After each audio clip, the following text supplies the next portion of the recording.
Guys, I just lost to a minivan. I don't know how to tell you this, babe, but we might lose to a minivan right here.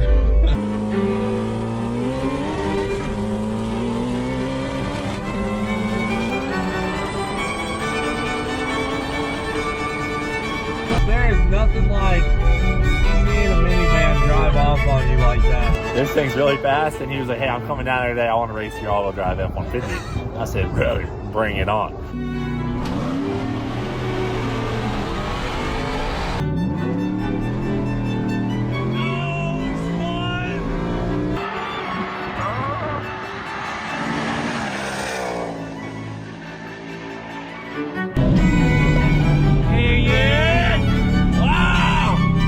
How many Cleetus kills she has, but you got a few. I'll see you out there, bud.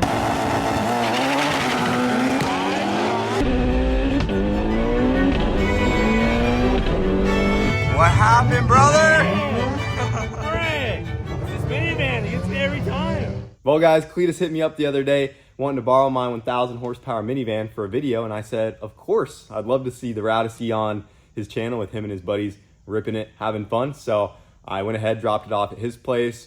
I wasn't planning on making any content of it. I just wanted to drop it off with him and let him and his guys enjoy it, and you guys would get to see it come out on his channel. But unfortunately, the day did not end as expected, as you guys have probably seen. So we'll show you what happened to the poor Rowdy here. Granted, she was probably on limited time. This motor's seen a lot of use, but yeah, she is out of operation at the moment. But at least Cleetus did get some good runs with it before she let go.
Oh no!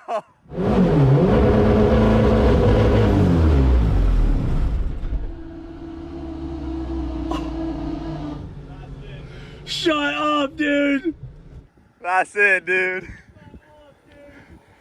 Right when we were done. No, it did not. No! Did it throw the rods out the bottom? It did! smelled oily, dude. I feel so bad. It's fine, dude. Oh, crap. No. Oh, she was doing so good all day. She was doing so good. I said I was done, and Kyle's like, no, we need an all-wheel drive launch. And then we went and did it. You know what? Dang, dude. Rowdy down. Finally, dude, I got her back. For all the times she's whooped me. I know you've just been planning this to happen all day. This is my goal, is to blow it up. To break my van so it can't race you anymore. Sorry, dude. No, it's all good, dude. All right, guys. That's why we do it, just having a blast. Well, I'm back to pick up the Rowdy. She bit the dust. How many of you guys got to ride in it? You got to ride in it, right? Yeah, I think we all got to ride in it, right? Community took a ride now. Yeah, well, at least you guys got to experience it before her final resting place here. This is by far the fastest Honda I've ever ridden in my life. It is rowdy. Did not even make sense once the turbo came alive. But I appreciate you guys coming out because I'm going to need a push team to help get this thing onto the trailer. Brought the whole soccer team out here. Yeah. It's crazy seeing that big of a turbo. Bigger than the fucking head.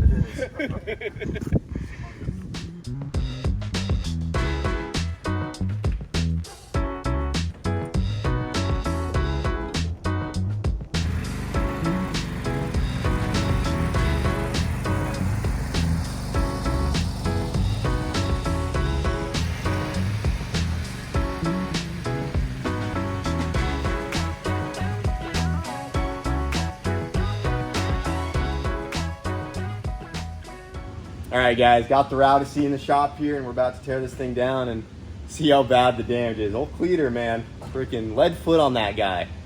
Blew her up good, but I ain't even mad about it. It's not his fault at all. It was definitely getting a little warm, and he even told me something along the lines of, hey, you know, we should probably stop now while we still have it running. I got all my ride-alongs done, and I was like, dude, if you want to keep ripping on it, go for it. It'd be kind of fun to end the video off with some all-wheel drive launches. And we got a little carried away, and then we went to get an outside shot, and he brought it up on two-step, and that's where her final resting place was, right in front of his hangar. This engine has given me so much life going on sick week, so many 9-second rips. I mean, this is a 1,000 horsepower Honda setup pulling an entire Honda Odyssey. You're gonna have some stuff break every now and then. It definitely leaks some oil out of it, so there's probably a hole somewhere. I can't find it yet. Probably kicked a rod, and we're just gonna have to tear into it, see how bad it was. Not like this is new to me, so let's go ahead and tear this thing apart. All right, so getting ready to drain the oil out of this thing because I know the motor's gonna have to come apart. I pulled the drain plug, quickly put it back in to show this to you guys. She's broken pretty good. I don't know if I've broke one this bad to where the water has fully mixed with the oil. There's all water right here, and when I fully pull it out, look at it, it's just straight water. You got this perfect half and half blend of water and oil coming out of here. So that probably means the connecting rod found its way into the water jacket, and just lots of fluids mixing that shouldn't be mixing. And there we go, now we got just oil. And after further inspection, while the oil and water is draining out, found the hole that spilled the oil right here. Nice little window to service your connecting rods. So, motor let go for sure. Go ahead and yank her out. My hope is that the head didn't get hit, because with how low this is, the rod probably came apart when it's, you know, obviously on its lower end of the stroke there, and hopefully the piston didn't shoot back up and hit any valves or anything like that, because if the head comes off clean and I can just refresh the head and it doesn't need, you know, machine work, or I don't have to track down a whole new core, that would be great, because then we just rebuild the bottom end and put the same head back on it and put it all back together. Be good to go. But yeah, keep on tearing her down.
Found a little surprise behind door number 1 here. So we thought this was the only hole, and we were very wrong, boys. Behind this plate right here reveals the truth of what happened. There's a much bigger hole and some chunks. So yeah, broke her good, boys. But we'll go ahead and keep tearing it down, get the intake and transmission pulled off, get it up onto the stand, pull it apart.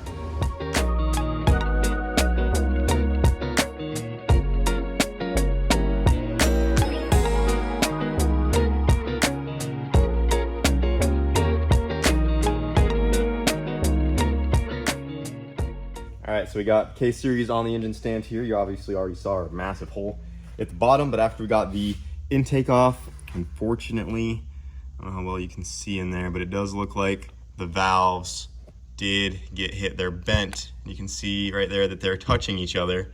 And these valves closest to us on the intake side definitely have a bend in them. So that piston did come up and smack some stuff, and it seems like the spark plug was actually hit as well because some of the porcelain broke off the plug. I had to tap this socket on there to get it to go around because the bits of the broken plug were out around the hex part of it. So we're gonna go ahead and pull this plug out, and hopefully it's not completely destroyed. What usually sucks is if you like drop a valve or something and the head of the valve goes in there and it gets beat up really bad, you know, the head's just trashed. But the hope here is that since the rod broke, you know, it may have came up and kissed some of the stuff up in there, but it wasn't just repeatedly going back and forth, destroying the underside of the head.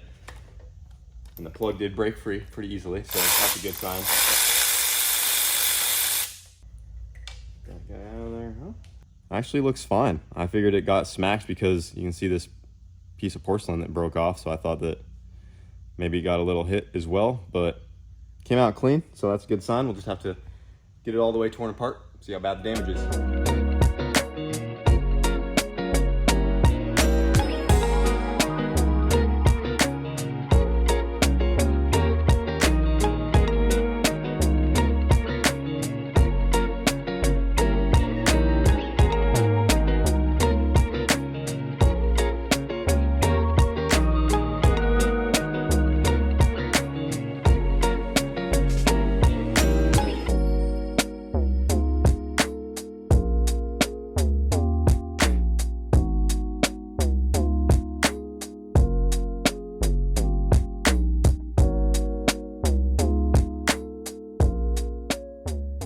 All right, guys, time to pull the head off, see how bad it is underneath here. And it's pretty slippery. Grab that guy. So it doesn't look like it kissed too bad, but there's definitely some circles on that piston where it hit the valves. Up under here. Oh yeah, you can see it definitely bent the two intakes, but not too bad. I think that that can easily be patched up in a machine shop. They'll probably just have to reseat it, go through it, but it didn't tear up the bottom of the head too bad at all. But it did give those guys a little kiss. So that shouldn't be too hard to fix. And then I was curious, I don't remember if we O-ringed this engine when I first built it. Okay, we did. So this does have O-rings on it. And this motor was definitely due for a head gasket. It was starting to push water a little bit. And I really wanted to take it out and refresh it, but yeah, obviously now we have no choice. But yeah, this head gasket, it is getting really warped and beat up. I mean, it's had so many heat cycles through it. Several times it's gotten too hot. So now it's gonna be a good time to just make it brand new again. And that little piece of porcelain from the spark plug. Don't know how that broke, but that was inside of there. You see, if you just go right here through your freshly added access hole, you can actually change the rods out on the motor without pulling the oil pan. You just get yourself a pry bar because she's a little stuck in there. And just give her a good push. Come on, baby. Almost there. She's crowning. And then what you want to do is work it out with your pry bar carefully, because we are going to reinstall this later. It's just that skirt got so flared open. There must be I bet the rod probably got into the skirt pretty good and it's just not wanting to come up through the sleeve. There we go. And that's how you access your connecting rods without removing the oil pan after you've punched a big hole in the side of the block. So now all we got to do is put a new connecting rod right here, and then we'll put it back in. Put it back in the van. Oh yeah. That's a lot of damage in there. Look at all this metal, dude. And there's a rod bolt that is broke. Windage tray. All tore up. And lots of metal. The whole chunk of the block right under here. I don't know if I can get that out. Oh, there she is. All kinds of chunks. You know, that's the first bearing I pulled off and it looks fine. My initial thought to why it came apart is that we were running this van really hot, and I thought maybe it cooked the oil out of it, so maybe expecting to see all the bearings showing some signs of heat and wear, but they actually so far all look fine. They don't look bad at all. So there's also a chance that it could have been the rod bolt itself that let go, because if you guys saw earlier, we did have a rod bolt that snapped off. So it is a possibility that we did actually just break a rod bolt. It was definitely something to do with the bottom of it here, because the rod actually didn't snap up here in the center. Everything that went wrong happened down here at the crankshaft. And if we spin this over, you can see right here it's really galled up, but on the back side of it, I mean, that crank's just beat up. I don't know how well you'll see this on camera, but kind of down in here, there's a really gnarly heat spot in there. And it almost seems like that specific bearing got real hot right there, and it probably kind of started to seize up and lock up. And there's like no bits of the old bearings left. I don't know where they went. So like that very well could have got ate up, because it almost looks like that is a piece. It almost looks like there's bearing like welded to the crank there. So I do still think that this definitely got hot, and that's what failed, because if you guys also look right here, you can see the heat built up on the bottom of that rod right there. And if just the rod bolt let go and then everything broke, you know, you most likely wouldn't see any heat build up from that, I would assume. But you can see that there's heat on both sides, and you can see how black this is right here. So I'm assuming this one rod with its bearings was probably already on its way out. And I'm just assuming that's what, you know, finally killed her, because we were running it hot back to back. And that last two-step was just one too many. I'll go ahead and pop the crank out of the way. That thing is done. Kind of interesting too, it almost looks like these main bearings, the farther this way we go, they seem to get hotter compared to these. Look how much darker these last two are compared to the rest. Let me pop the rod out to be sure that there's no other heat in any of these guys. And yeah, the bearings look fine. Yeah, and see how there's no heat buildup on these? So that's why I think if just the rod bolt snapped, it would look something like this. But I bet that one, oh, here we go. Here's some bits of that other rod cap. Yeah, that thing was hot. Look how dark that is compared to what it should look like. So I'm assuming that the bearings on that last rod right there were starting to fail, and it just seized up and let go. Yeah, there's the bits of that. There's another piece of the rod bolt that's stuck in that guy. That's interesting too. This is the number 3 cylinder. Looks like there's a mark there where this rod hit. That was probably just from debris from when it broke. It probably flung over here or something, but that actually got into the sleeve a little bit right here as well. There's number 4. That one looks fine. No heat, nice and clean. So the other 3 rods look pretty good. Just this guy right here, freaking got hot, seized up, and said, see you later. First it was freaking James years ago blowing up my poor little wagon, and now Cleetus blowing up the Rousey. Those boys in McFarland Racing, they're just too hard on these little Honda engines. I guess that's probably why they got V8s, because I don't think a K-Series would last, obviously, more than a day in their care. But it is what it is, boys. All jokes aside, I was actually really excited when Cleetus asked me to take the Rousey for a day to do a video with, and it was really awesome seeing him take his guys, and I just loved watching someone else and some other people enjoy it. It was great. So I ain't mad about it at all.